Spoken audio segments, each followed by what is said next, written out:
Everybody do this just like me. Everybody do this, do this. Music is often taught in primary schools by class teachers who may not feel particularly confident about their own musical skills. With 10 years' experience teaching Key Stage 1, Louise Harvey Wells still finds managing music in the classroom a challenge. In this programme, we follow Louise as she works with her new Year 1 class on 2 music lessons. Music can be very daunting, especially if you're not a music specialist or have any musical interest whatsoever. Good morning, Josie. But it's the fear of the unknown and this worry that you don't know enough about it. Good morning, Mrs. Harvey Wells. They've just come up from the foundation stage reception. You can't expect to do a half-hour, 40-minute lesson. So what I generally tend to do is break it down into shorter sections. So quite often they don't even realise that we've entered into a music lesson. We're having a fun time doing rhymes and rhythm, songs and actions. There to support Louise in her planning is music advisory teacher for Kent, Helen MacGregor. She's going to sit in on the lessons. Then both Helen and Louise will watch them back on video and reflect on how the lessons went. She was concerned that she wasn't even started on the curriculum, so we talked about how she might get started on that. And she chose a particular unit which is exploring sounds. It's one of the QCA units of work. I think it might be a good idea just to restrict it to hand sounds. Right. It encourages the children to find sounds made with their hands, and she thought this was an interesting way in. And to actually have lots of formal lessons is going to be hard for them to cope with and also to manage as well. But she was nervous about presenting this as a lesson. Smart superstars. She decided to take the children into the music room where there was a space for them to sit in a circle, because then she had eye contact with everybody in the class and they had eye contact with her and with each other, so they could clearly see what individual children were contributing, which helped them to focus and listen. That's it, we can get everybody in a circle. Lovely. Stop there, stop. They were brilliant at making a circle because they just came in, they stayed in order, they made their circle, they made it look completely effortless. And it helps when often you give them, when you come up in pairs and then they hold on to somebody's hand. They can't do it with, you let go of hands and they can't do it. Okay, can we wiggle our fingers, make sure we're awake. Wiggle our fingers because we're going to need our fingers this morning. Can you wiggle them up high? When we do PE, we warm our bodies up, don't we? And we get ready. So we're going to warm up our voices. Everybody do this, do this, do this. Everybody do this just like me. We started off with a song that I regularly use to focus them in and to get their attention. So they know that as a structure. After that, they're sitting ready, prepared for whatever comes next. Do this just like me. Right, now, we're going to continue what we've been talking about before, about sounds and the different sounds that we can make using our bodies. We've been doing a bit on that before, haven't we? And then I needed to remind them that we were doing the sounds and then start thinking about how we can diversify, not just using clapping, but how we can use other forms of hand sounds to make rhythm. They're always doing something with their fingers. So to actually legitimately playing with your fingers is obviously beneficial. Can anybody remember some of the sounds we made with our fingers and our hands? Jake's sitting so beautifully. Well done, Jake. That's a good one. Well done. Now let's see if we can find another one. Molly. Yeah, Molly remembered the scratching. She's remembering that it actually go downward movement strokes rather than the upward strokes. The upward strokes don't give the same sound. Oh, that was your favourite one, wasn't it? Ready?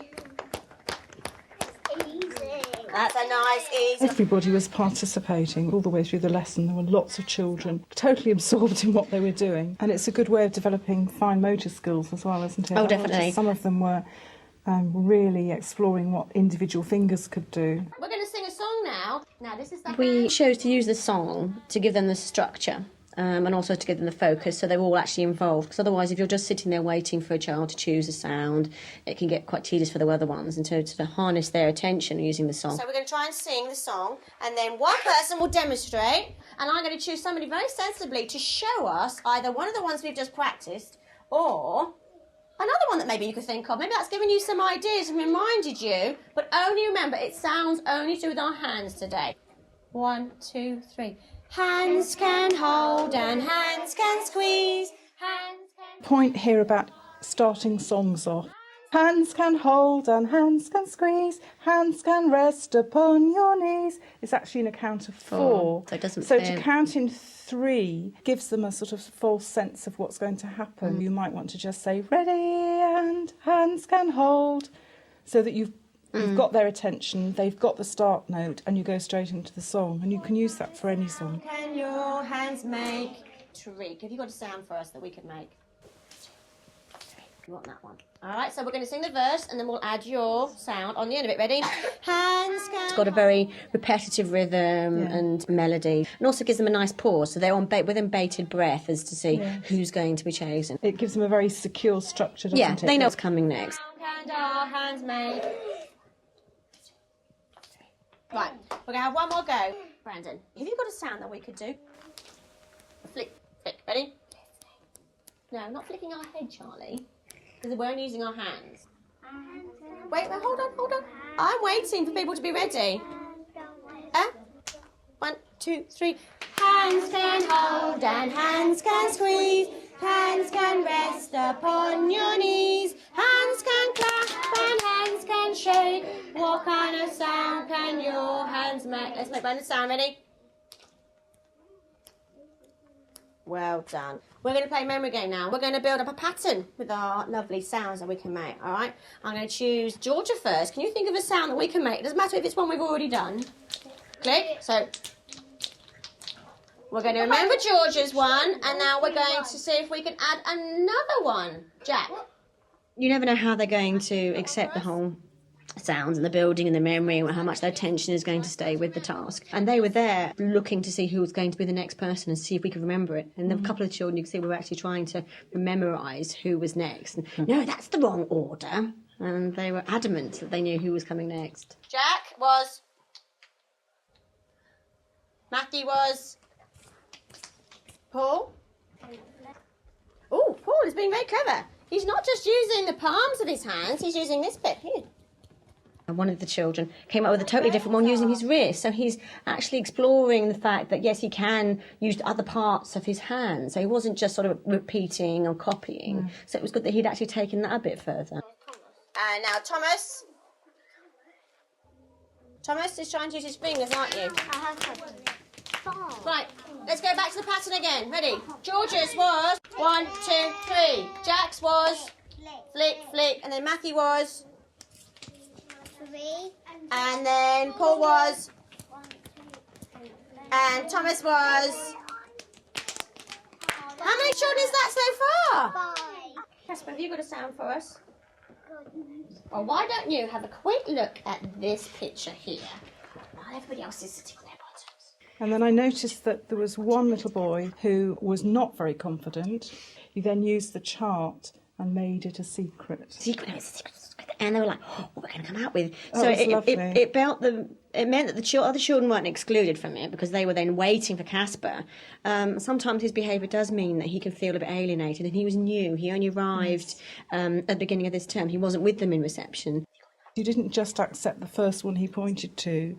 You made him go that little stage further to choose his own sound that hadn't been played before. And there he is. He's incredibly confidently. He's loving it, isn't it? And it's wonderful to see his pleasure. You can just about hear it. Okay, this is the last one. It's lovely that you've taken an activity that's from a published scheme of work, but you've adapted it to suit your particular needs and your class's needs because of what you've discovered about them in the last 4 weeks. So that the lesson is very tailored to their particular needs rather than following the plan. Georgia was... There was a really nice structure to the lesson. So you started off with something that they were familiar with, that they'd done before, a little song that they all joined in with to get their attention at the beginning. And then you moved into follow on from the last lesson, which was exploring sounds, making sounds with the hands. What will be the next stage in the next lesson? We'll probably follow the composition mood.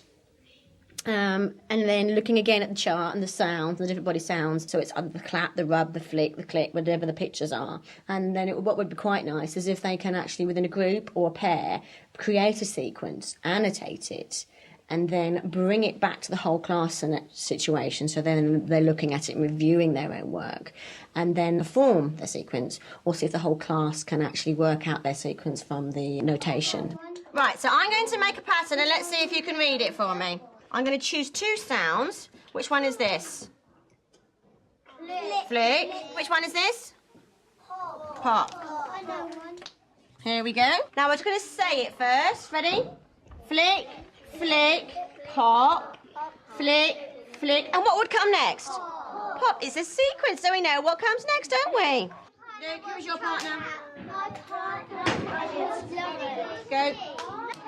In year 1, children still need to be spending a lot of time exploring sounds, finding different sounds that they can make themselves.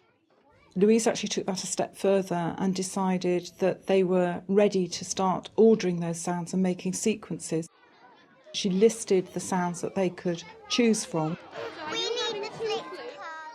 That linked very well with her maths work because they were making repeating patterns of 2 or 3 different types of sound, and they were very focused on the number of times they were repeating the sounds.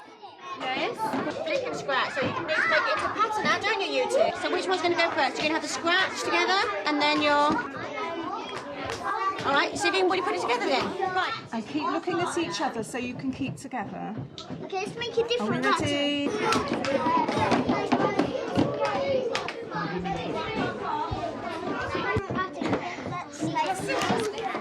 Tap, tap. Oh, that's clap. Oh, you definitely got it right. They're building up the idea of being able to read a piece of music, notate a piece of music, and they're ready to do it in year 1. They could be doing exactly the same sort of activity in year 6 with much more complex sounds, with rhythms perhaps, with melodies. But there it is already in year 1, established. So I think she was very brave to take it on that stage, and the outcome was absolutely fantastic.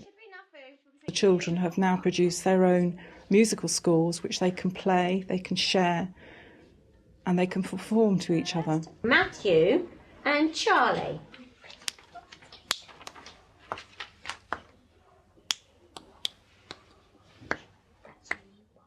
Give them a clap. How brave are they? William and Abigail.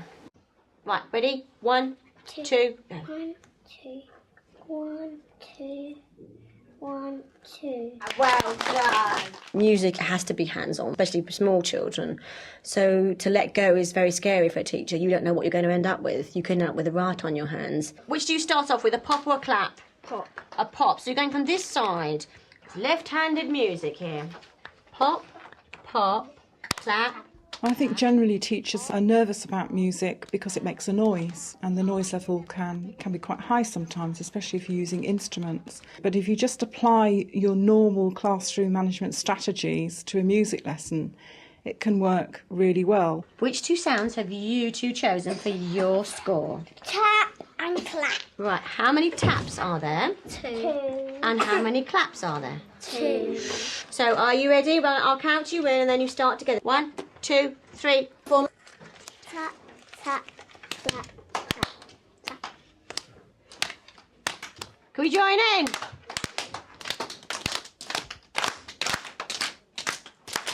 Can we get faster?